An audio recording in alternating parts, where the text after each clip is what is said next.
आवाज आ रहा है? हेलो।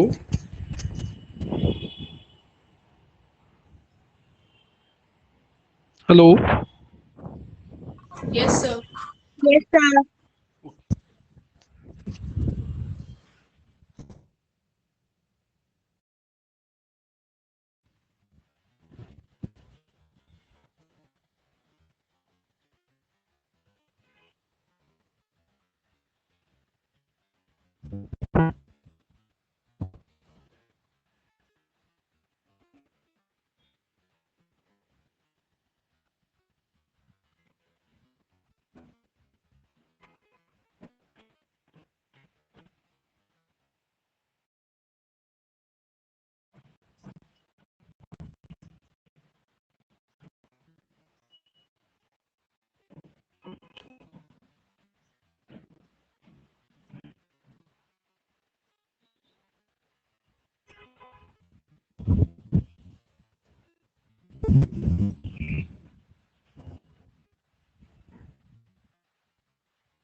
तो इस तरह से हमने के बारे में थोड़ा सा अंडरस्टैंड किया। आपको समझ में आया कुछ पेपर प्रेशर के बारे में?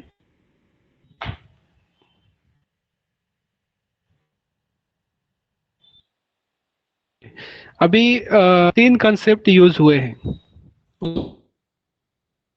एक कंसेप्ट हुआ है वेपर यूज हुआ है partial vapour pressure of the pure component. तीसरा यूज हुआ है mole fractions. Okay, mole fraction depend करता है कितने मोल वहां पर जो है वोलेटाइल लिक्विड लिया गया है। Okay okay, vapour pressure of the pure component depend करता है कि प्योर कंपोनेंट कौन सा है। ओके, और दोनों का जो मल्टीप्लिकेशन है उससे हमको मिलेगा vapour pressure of the system. Okay, यानी partial vapour pressure of the liquid मिलेगा। ओके, यानी प्योर कंपोनेंट का पता है, मोल फ्रैक्शन पता है, तो हमको मिलेगा। तो अगर जो कोई सिस्टम है सिस्टम की हम अगर जो बात कर रहे हैं कि कोई सिस्टम के अंदर दो वोलाटाइल लिक्विड्स है, ओके, तो दो वोलाटाइल लिक्विड का अगर जो हम टोटल वेपर प्रेशर हमको काउंट करना है तो हमको डाल्टन का जो है लॉ है वो यूज करना पड़ेगा, ओके। और डाल्टन का लॉ जो बताता है, क्या बताता है कि vapour pressure of the system is equal to the vapour pressure of individual components. उसके अंदर जो इंडिविजुअल कंपोनेंट्स रहेंगे उसका जो वेपर प्रेशर रहेगा और दोनों का एडिशन जो रहेगा वो total vapour pressure of the system रहेगा। फॉर एग्जांपल एक आधे सिस्टम के अंदर दो लिक्विड्स है, वोलाटाइल लिक्विड्स ए, वोलाटाइल लिक्विड बी। तो हमको टोटल प्रेशर अगर जो निकालना है वेपर प्रेशर, तो हम क्या करेंगे, total vapour pressure is equal to क्या निकालेंगे, vapour pressure of the volatile liquid A plus vapour pressure of the volatile liquid B. अब वो इंडिविजुअल हमको पता है, इंडिविजुअल क्या पता है, अब हमने यहाँ पे टोटल किया है। देखिए पहले डाल्टन्स लॉ क्या कहता है, कंसीडर करिए कि solution containing the component A and the both the components are whole the ideal solutions. Let Pa of the component A be the partial vapor pressure of the component B. When the vapor pressure of the liquid are अब close system के अंदर equilibrium में रहेंगे, तो ऐसे time पर according to Dalton's law क्या बोलता है कि total pressure is equal to P is equal to sum of the partial pressures. अब यहाँ पे दो कंपोनेंट है PA एंड PB, तो P is equal to PA plus PB। अब हमको उसके मोल फ्रैक्शन पता है, किसके, PA और PB के।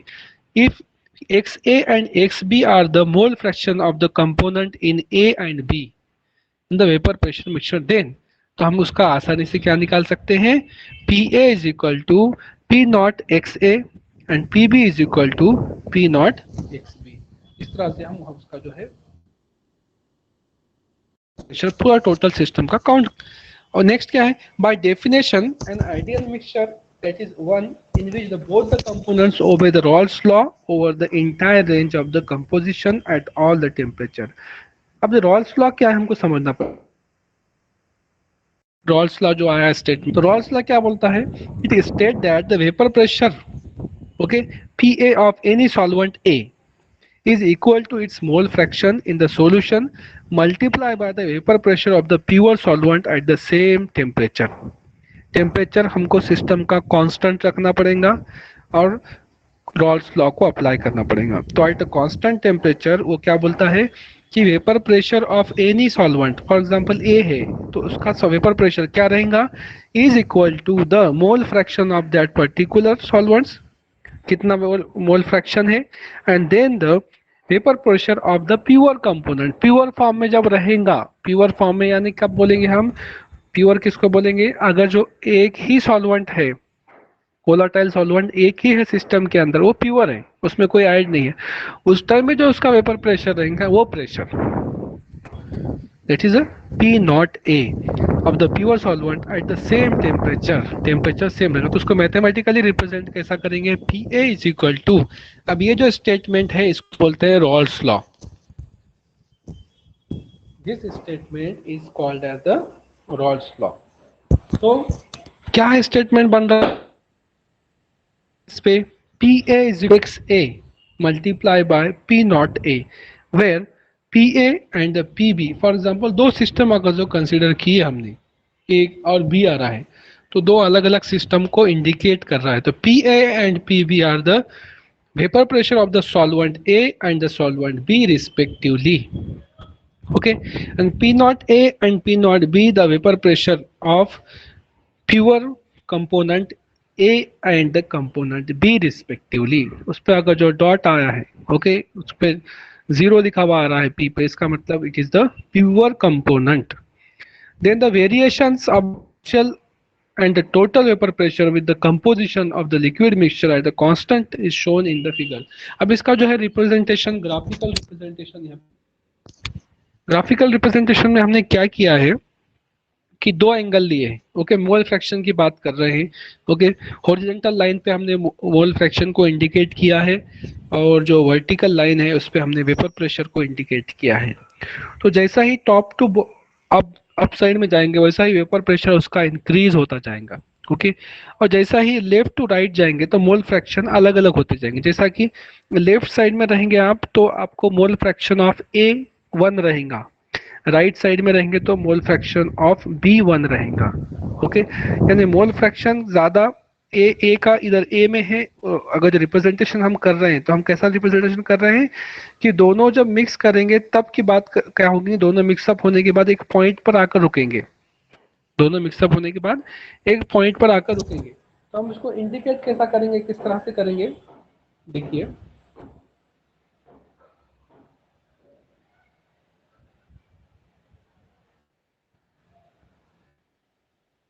अभी आपको समझ में आ रहा है। यहाँ पर ये जो डायग्राम है, डायग्राम के लेफ्ट साइड में एक्स बी का जो फ्रैक्शन है 0 बताया है और एक्स ए का 1 बताया है। राइट साइड में एक्स ए का 0 बताया है, एक्स बी का 1 बताया है। ओके, तो हम जो इसको समझेंगे तो किस तरह से समझेंगे, ये दोनों मोल फ्रैक्शन है एक सिस्टम के अंदर, दो मोल फ्रैक्शन है इस सिस्टम के अंदर। लेकिन जब वो जब जब जो जैसा ही उसका वेपर प्रेशर इंक्रीज होता है, जैसा ही ये एंगल से ऊपर ऊपर जाते हैं। ओके, कलर देता हूं मैं इसको, एंगल से ऊपर जाते हैं ये एंगल से, इसका मतलब क्या हो रहा है, एक का वेपर प्रेशर एक्शन एक्स ए का वेपर प्रेशर जब दोनों एक कांस्टेंट होगा। ओके, दोनों का जो है एक पॉइंट क्या हो रहे हैं, मिल रहे हैं। तो वो जो पॉइंट है जहाँ पे वो मिल रहे हैं तो वहां पर हम क्या करेंगे, उसका एक ग्राफ में क्रॉस लाइन इंडिकेट करेंगे और ये इस तरह से स्ट्रेट लाइन जा रही है एक से एक, यानी इस तरह से वेपर प्रेशर जैसा ही मोल प्रेशर भी बढ़ रहा है, जैसा ही मोल फ्रैक्शन बढ़ रहा है वैसा ही उसका वेपर प्रेशर इस तरह से इधर से बढ़ रहा है। ओके, तो ये जो अल्टीमेट लाइन ऊपर की जो मिल रही है ये हमारा जो क्या है अल्टीमेट वेपर प्रेशर, ये इंडिकेट करता है। तो ये कहाँ से पता चलेगा हमको, the end point of the PB and the end point of the PA. Okay, यानी vapour pressure of A and vapour pressure of B, ये दोनों अल्टीमेटली हमको एक लाइन ड्रॉ कर रहे हैं, दोनों को ज्वाइन करने वाली लाइन, ये इंडिकेट करती है total vapour pressure of the system. तो ये जो था क्या था, representation of the graphical representation of the Raoult's law. तो इसको जब भी आप ड्रॉ करेंगे तो आप सिस्टमेटिकली यहाँ पर क्या करेंगे, हॉरिजॉन्टल लाइन में मोल फ्रैक्शन इंडिकेट करेंगे, वर्टिकल लाइन में आप जो है इसका वेपर प्रेशर इंडिकेट करेंगे। मोल फ्रैक्शन किस तरह से बढ़ता है वो आपको मेंशन करना पड़ेगा। एक्स ए, ये लेफ्ट साइड में एक्स ए 1 है तो राइट साइड में एक्स बी यानी मोल फ्रैक्शन ऑफ बी 1 है, इस तरह से आप इसको इंडिकेट करेंगे। तो ये था इसका जो है वेपर प्रेशर का बारे में। ओके, अभी ये स्क्रीन पर रह गया, 1 मिनट आप होल्ड करिए, मैं इसको जो है दूर करता हूँ।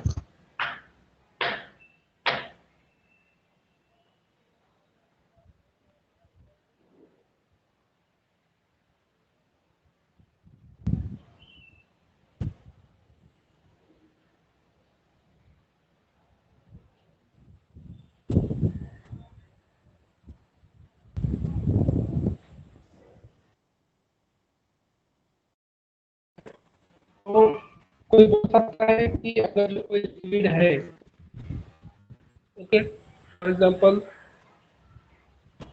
ए कंपोनेंट है, तो अगर जो उसका मुझे वेपर प्रेशर मालूम करना है तो हम कैसे, कौन सा फार्मूला यूज करेंगे,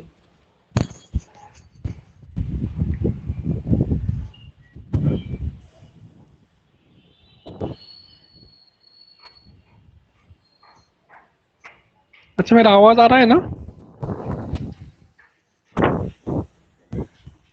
yes sir. Is my voice is okay? चलिए, तो कैसा निकालेंगे हम, देखिए बताता हूं मैं कि मोल फ्रैक्शन ऑफ पर्टिकुलर कोई एक कंपोनेंट का है तो हम क्या करेंगे, उसमें हमको क्या पता होना चाहिए कि मोल फ्रैक्शन, सॉरी, हमारा जो vapour pressure of particular component ए निकालना है तो हमको उसका मोल फ्रैक्शन पता होना चाहिए और vapour pressure of pure component पता होना चाहिए। दो चीजें पता है तो हम उसका, यानी उसके फार्मूले में ये चीजें आती है।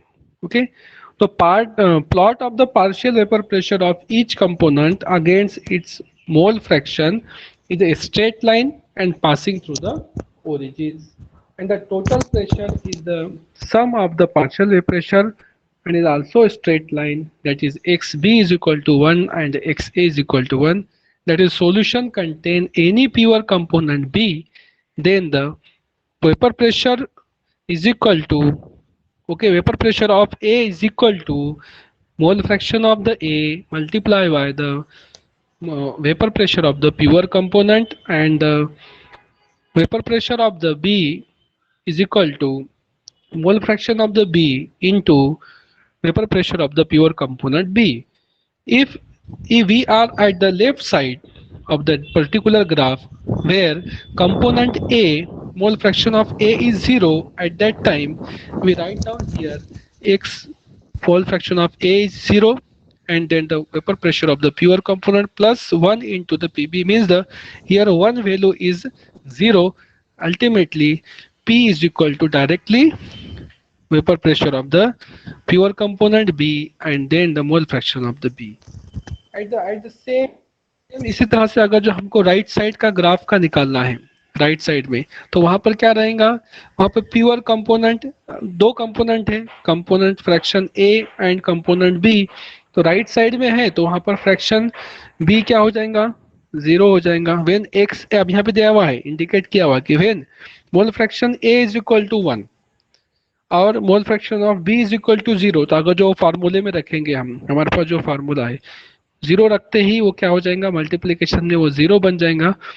तो total pressure of the system is equal to, वो साइड में राइट साइड में देखेंगे तो total pressure of the system is equal to vapour pressure of the pure component A into the mole fraction of A, ये उसका जो है final answer बन जाएगा। तो सिंपल फार्मूला है और रॉल्स लॉ भी बहुत आसान वो है, क्या इंडिकेट करता है कि जो भी लिक्विड सिस्टम्स है, वोलाटाइल लिक्विड सिस्टम है जो कि आइडियल है, उसके अंदर वेपर प्रेशर को हम किस तरह से काउंट कर सकते हैं, ये बताने का काम जो है रॉल्स लॉ है। ओके, आज के टॉपिक में इतना ही, देखते हैं हम लोग। ओके।